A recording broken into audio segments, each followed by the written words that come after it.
Democrats recoil in horror after Clinton suggests she's considering a third presidential run.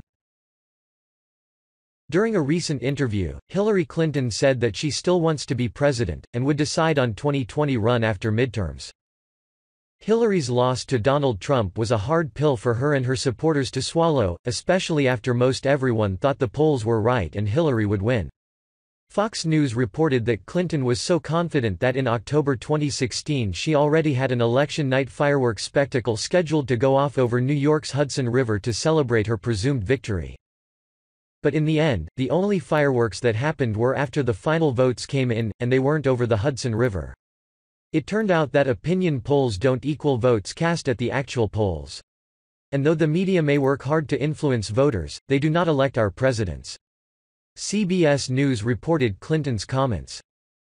"Well, I'd like to be president," Clinton said on Swisher's Recode Decode podcast. "I think, hopefully, when we have a Democrat in the Oval Office in January of 2021, there's going to be so much work to be done. I mean, we have confused everybody in the world, including ourselves. We have confused our friends and our enemies.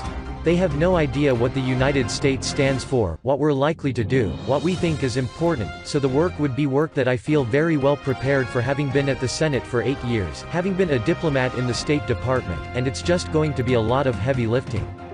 However, not everyone is thrilled at this news.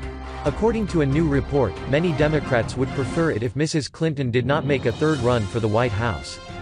Hillary Clinton told an audience over the weekend that she's definitely considering a third run for president, this time in 2020, challenging President Donald Trump's re-election. But while Hillary Clinton may be ready for Hillary, Part 3, prominent Democrats aren't as sure about nominating the former First Lady and Secretary of State yet again. In fact, it seems, most prominent Democrats recoiled in horror at the mere thought of another Hillary Clinton presidential campaign. The Washington Examiner spoke to several top Democrats, and asked whether they believe Clinton will be back for round 3. A handful, like former Howard Dean campaign guru Joe Trippi, told the paper they don't believe Clinton is serious. How could she possibly be serious? "I don't think she is seriously thinking about it," Trippi responded. It seems she is, however. Clinton was clear when she told her audience on Saturday that she would like to be president, even though she's tried twice and failed.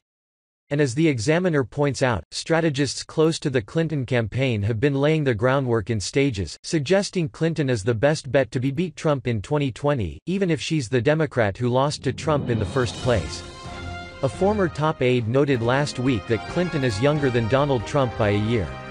She's younger than Joe Biden by 4 years. She had 65 million people vote for her in 2016, giving her plenty of time and a foundation of support other candidates, particularly the current front-runner for the nomination, Joe Biden, can't point to.